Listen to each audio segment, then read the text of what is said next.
This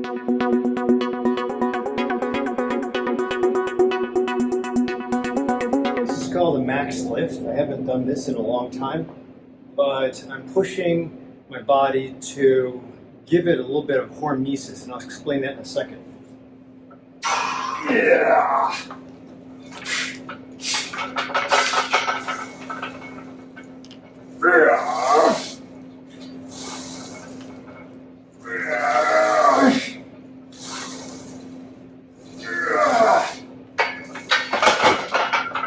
All right, so that was not 1 rep maxing.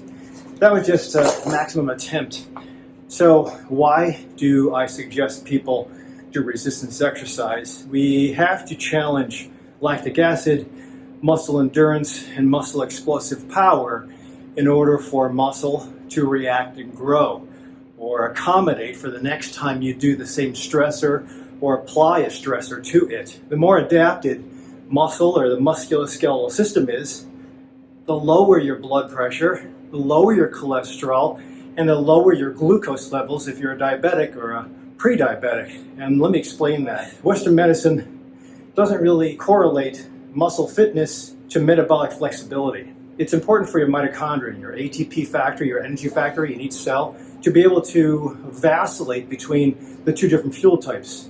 Technically, you have carbohydrates and you have fats. Sometimes, as a last-ditch effort, you have proteins, but you don't want to be taking proteins out. And that's why I caution some people who drop their calories down to almost an HCG type diet, where you're at like 800 every day for an indefinite amount. And that's dangerous because it's going to reset your metabolic rate. You'll probably lose weight because you're going through starvation. Metabolism will think you're in starvation mode. It'll also take your protein as your fuel, meaning that you'll lose weight from fat burning. You'll also lose weight because you're going to be devouring muscle. And that's where weakness comes in. Those of you who follow me on my YouTube channel, you know when I went into vegan practice back in 2018 with my friend Bob, who had a heart attack in the office. The first few months of me practicing a pure plant-based diet, I had injury galore. In fact, I thought I had Lyme disease. When I started to reintroduce protein, and it was plant-based protein, the injuries went away. For those of you who are trying to optimize your lifestyle to live long and have less disease, I think it's important for you to understand the mechanics of what metabolism does, how you can fine-tune exercise. And again, going back to this, you don't have to do a max lift. I just ask that you do some form of cardiovascular exercise, and that can be walking. I think walking is fair. There's a lot less potential for injuring than running, because I see a lot of people that just throw on sneakers and start running, but I also see a lot of bad form with running. Overuse injuries, where we're carrying the wrong way, swinging the wrong way, taking heavy steps. There is an art to running where you don't overuse the joints, knees, ankles.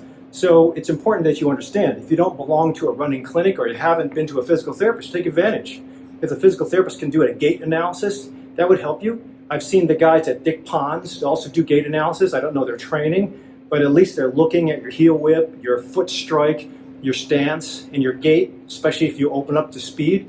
So it is important, don't just do it on your own, whether it's running, cycling, swimming. I think there's ways to avoid injury and overuse to make you benefit with as little effort but maximal response. Same thing with resistance exercise. I think it's a necessary evil for those of you who do cardio. It's not to make you muscle bound, it's just to get you so you have metabolic flexibility.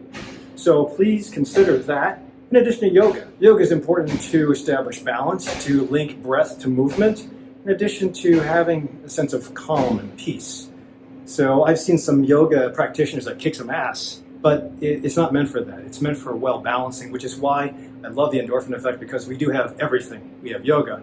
We're going to have Tai Chi soon. We have resistance exercise. We have group classes. We have cycling. We have cardio. We have jiu-jitsu. We have mat work. We have boxing. So there's everything, and we have a healing center.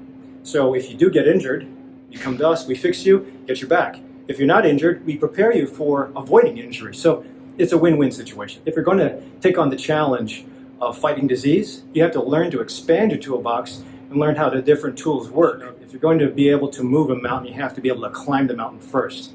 So hopefully this gives you a couple of ideas of why I suggest mindful practice, exercise, nutrition to back that up, and deep sleep. Thanks for watching up to this point. Don't forget to like, subscribe, and share this with other people who are on the fence with trying to find a healthy lifestyle. Otherwise, I'll see you at the next video.